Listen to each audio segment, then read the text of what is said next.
Nanda brought Dorothy bread and water for her supper, and she slept upon a hard stone couch with a single pillow and a silken coverlet. In the morning, she leaned out of the window of her prison in the tower to see if there was any way to escape. The room was not so very high up when compared with our modern buildings, but it was far enough above the trees and farmhouses to give her a good view of the surrounding country. To the east, she saw the forest, with the sands beyond it, and the ocean beyond that. There was even a dark speck upon the shore that she thought might be the chicken coop in which she had arrived at this singular country.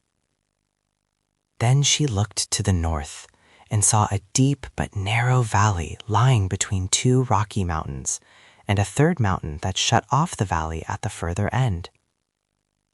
Westward, the fertile land of Ev suddenly ended a little way from the palace, and the girl could see miles and miles of sandy desert that stretched further than her eyes could reach. It was this desert, she thought with much interest, that alone separated her from the wonderful land of Oz, and she remembered sorrowfully that she had been told no one had ever been able to cross this dangerous waste but herself. Once a cyclone had carried her across it, and a magical pair of silver shoes had carried her back again. But now she had neither a cyclone nor silver shoes to assist her, and her condition was sad indeed, for she had become the prisoner of a disagreeable princess who insisted that she must exchange her head for another one that she was not used to and which might not fit her at all. Really, there seemed no hope of help for her from her old friends in the land of Oz. Thoughtfully, she gazed from her narrow window. On all the desert, not a living thing was stirring. Wait, though, something surely was stirring on the desert, something her eyes had not observed at first. Now it seemed like a cloud. Now it seemed like a spot of silver. Now it seemed to be a mass of rainbow colors that moved swiftly toward her. What could it be, she wondered. Then gradually, but in a brief space of time nevertheless, the vision drew near enough to Dorothy to make out what it was. A broad green carpet was unrolling itself upon the desert. While advancing across the carpet was a wonderful procession that made the girl open her eyes in amazement as she gazed.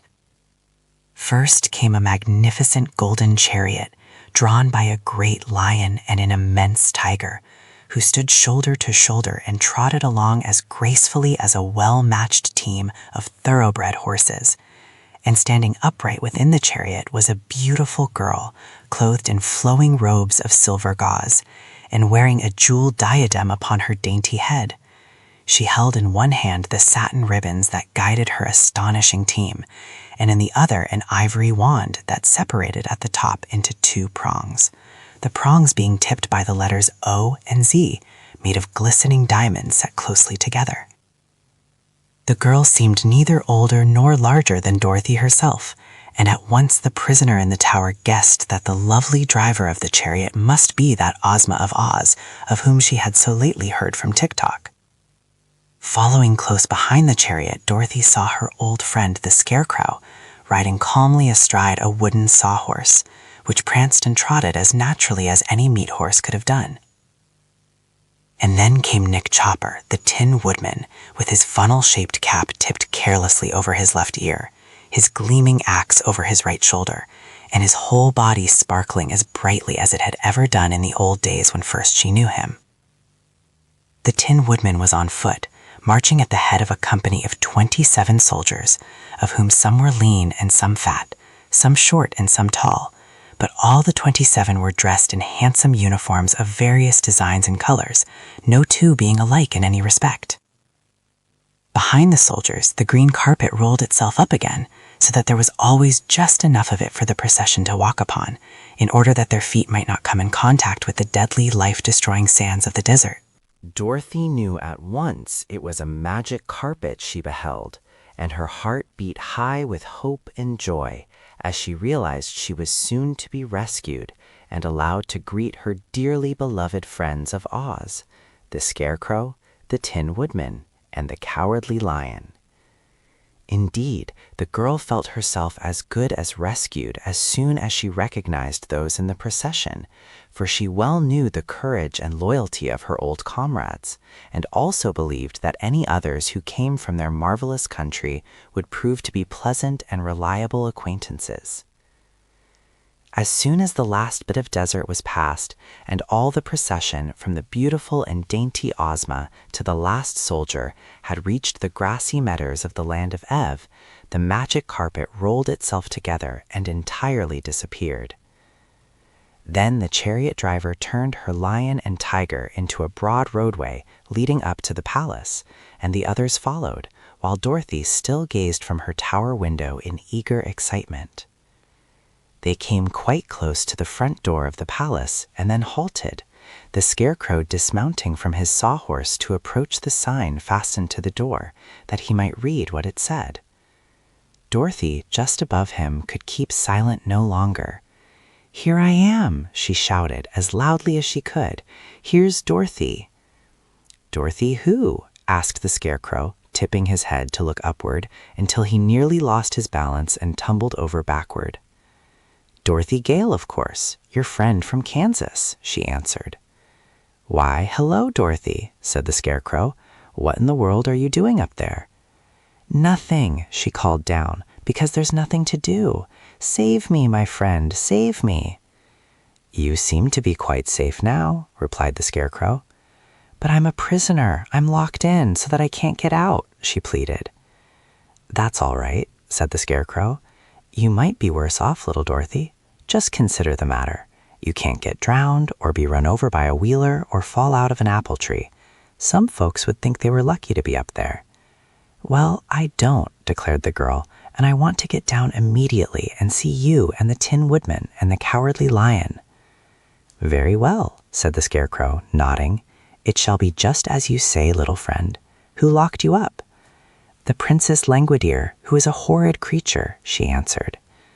At this, Ozma, who had been listening carefully to the conversation, called to Dorothy from her chariot, asking, "Why did the princess lock you up, my dear?" "Because," exclaimed Dorothy, "I wouldn't let her have my head for her collection and take an old cast-off head in exchange for it." "I do not blame you," exclaimed Ozma promptly. "I will see the princess at once and oblige her to liberate you." "Oh, thank you very, very much," cried Dorothy, who, as soon as she heard the sweet voice of the girlish ruler of Oz, knew that she would soon learn to love her dearly. Ozma now drove her chariot around to the third door of the wing, upon which the Scarecrow boldly proceeded to knock. As soon as the maid opened the door, Ozma, bearing in her hand her ivory wand, stepped into the hall and made her way at once to the drawing room, followed by all her company, except the lion and the tiger. And the 27 soldiers made such a noise and a clatter that the little maid Nanda ran away screaming to her mistress, whereupon the Princess Languideer, roused to great anger by this rude invasion of her palace, came running into the drawing room without any assistance whatever. There she stood before the slight and delicate form of the little girl from Oz and cried out, "Yet I did not come here to do harm, but rather to free the royal family of Ev from the thrall of the Nome King, the news having reached me that he is holding the Queen and her children prisoners." Hearing these words, Languideer suddenly became quiet. "I wish you could indeed free my aunt and her 10 royal children," said she eagerly.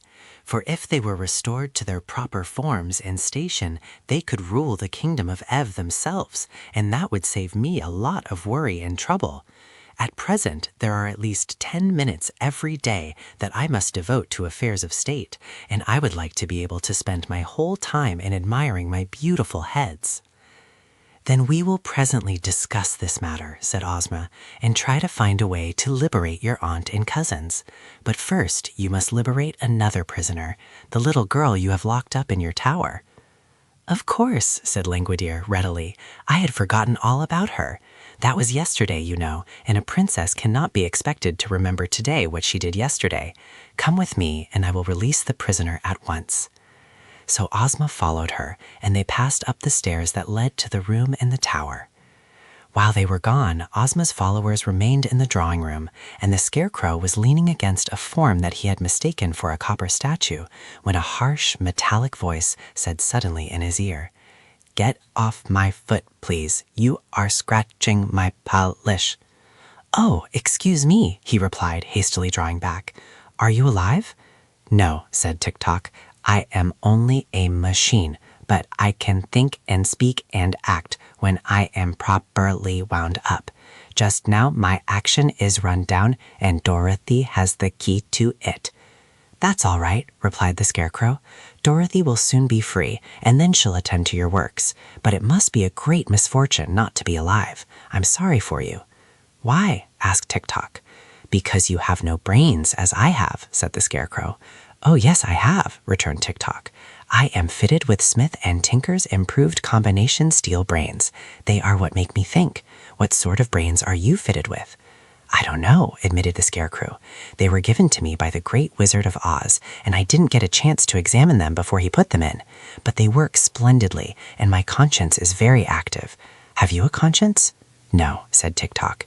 "And no heart, I suppose," added the Tin Woodman, who had been listening with interest to this conversation. "No," said Tick-Tock. "Then," continued the Tin Woodman, "I regret to say that you are greatly inferior to my friend the Scarecrow and to myself, for we are both alive, and he has brains which do not need to be wound up, while I have an excellent heart that is continually beating in my bosom." "I congratulate you," replied Tick-Tock. "I cannot help being your inferior, for I am a mere machine. When I am wound up, I do my duty by going just as my machinery is made to go. You have no idea how full of machinery I am."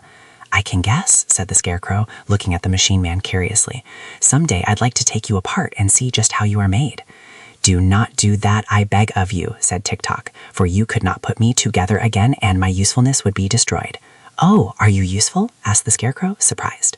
"Very," said Tick-Tock. "In that case," the Scarecrow kindly promised, "I won't fool with your interior at all, for I am a poor mechanic and might mix you up." "Thank you," said Tick-Tock. Just then Ozma re-entered the room, leading Dorothy by the hand and followed closely by the Princess Languideer.